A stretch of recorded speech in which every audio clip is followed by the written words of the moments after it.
The vibrant village of Obodazu, the marketplace bustled with life. Women with intricately tied headcaps balanced baskets of yams on their heads. Children darted between stores, chasing chicken, and men gathered to discuss the latest gossip over palm wine. One name was on everyone's lips: Akunne, the beautiful young woman whose charm and grace were unmatched. Akunne was every man's dream, with her radiant smile and eyes that sparkled like the first morning dew. Yet, despite her beauty, whispers of fear and pity followed her wherever she went. Akunne was rumored to be cursed. Every man who married her seriously fell ill and died shortly after the wedding. The village's first eligible bachelor, Uche, a wealthy farmer with a booming laugh and a reputation for kindness, had married Akunne in a lavish ceremony. The village attended, dancing late into the night under the full moon. But within a week, Uche was struck down by a strange fever. His skin turned dry and no medicine or prayer could save him. 10th day, Uche was dead. The villagers were stunned. Akunne's beauty is from the gods, some murmured, but it comes with a dark price. Others whispered in a harsh tones, her beauty is a trap, a honey-coated death. Yet, within months, another man, Nnamdi, a brave hunter known for his strength and skill, was captivated by Akunne. Despite warnings from elders and friends, he too married her, enchanted by her kindness and grace. But like Uche before him, Nnamdi also fell ill and died mysteriously. The village bustled with fearful chatter. Akunne is cursed. They said any man who marries her is doomed to die. After two husbands met the same tragic fate, Akunne became the subject of suspicion and fear. Mothers pulled their sons away when she walked by, and men whispered about her in the palm wine bars. She was no longer seen as a desirable bride, but as an omen of death. Ezemadu Abuchi, the wise and elderly chief of the village, called a meeting, the council of elders. His voice, deep and commanding, echoed across the assembly. "Cannot ignore this any longer," he said, his eyes narrowing at the gathered crowd. "Two men are dead, and the widow is Akunne. We must consult the gods to uncover the truth." Akunne, distraught and heartbroken, knelt before the council, tears streaming down her eyes. "I swear by the gods, I have done nothing wrong. I loved Uche and Nnamdi with all my heart. I'm not cursed." Her voice trembled with a mix of fear and defiance. The elders decided to consult the great Dibia, the village reverend spiritual healer and diviner. They approached his shrine, a place where offerings of kola nuts and palm wine were made, and the thick aroma of burning incense filled the air. Dibia Okerie was known for his cryptic messages and unpredictable behavior. When asked about Akunne, he chuckled mysteriously. "The spirits speak in riddles. This curse is not what it seems. To break it, one must look beyond the obvious." The villagers left the shrine confused. What did the Dibia mean? Was Akunne really cursed, or was something else at play? Days turned into weeks, and Akunne remained a failure in her own home. Her only solace was a friend, Adora, a fiery woman known for her sharp tongue and wit. Adora believed in Akunne's innocence and decided to investigate. "I know you are not cursed," Adora said one afternoon, sitting under the shade of an ancient Odara tree. "Something is not right. We must find the truth." Dora began to ask questions around the village, starting with the medicine men who had treated Uche and Nnamdi. She noticed a pattern.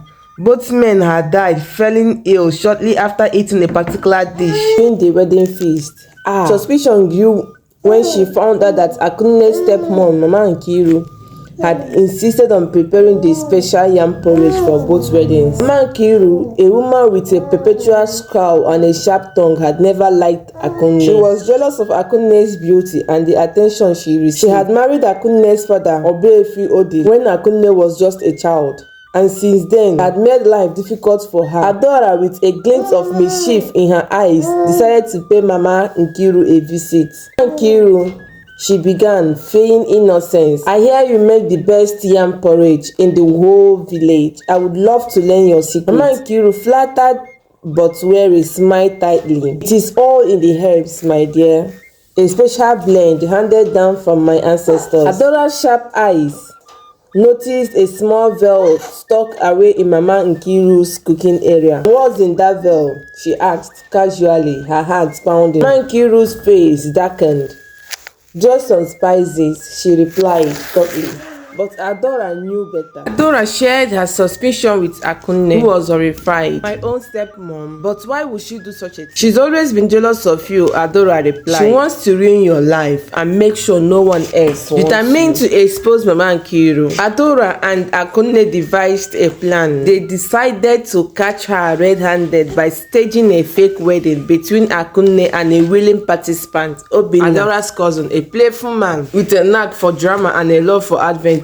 Obinna agreed, seeing the opportunity for fun and to help clear Akunne's name. The entire village was invited to the mock wedding under the pretext that Akunne had found love again. Mama Nkiru, unaware of the plan, prepared her special yam porridge laced with the contents of that veil. But this time, Adora had switched the device Mama Nkiru used was harmless, but Adora had the real one, tested by the village herbalist, who confirmed it contained a slow-acting poison made from the deadly Obio Ochi plant. As the guests ate and danced, Adora confronted Mama Nkiru in front of everyone. "Tell us, Mama Nkiru, what secret ingredients do you use in your yam porridge?" Mama Nkiru, taken aback by the public questioning, stuttered, "Just herbs."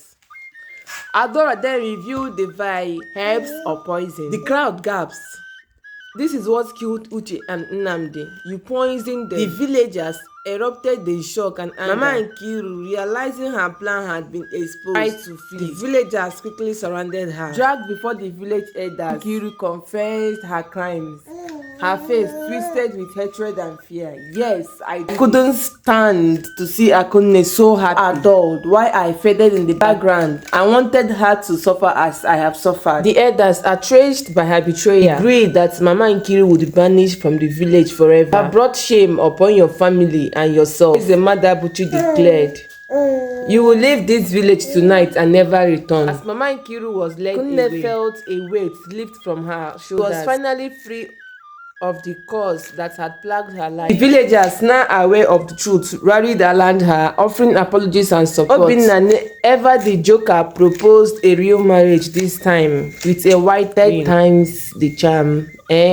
Akunne. Laughter erupted, breaking the tension. Akunne, smiling for the first time in months, replied, "Maybe, Obinna, but let's take it slow, shall we?" The village celebrated Akunne's vindication with a grand feast, and for the first time she felt truly at peace. The drums beat loud and the air was filled with songs of joy and laughter. Adora and Akunne danced under the moonlight sky, their laughter echoing through the night. A testament of friendship, resilience, and the unbreakable spirit of truth. And so, Akunne's story became a legend in Obodazo, a tale of a cursed bride who was never cursed at all, but rather blessed with the courage to stand against evil and the strength to reclaim her life.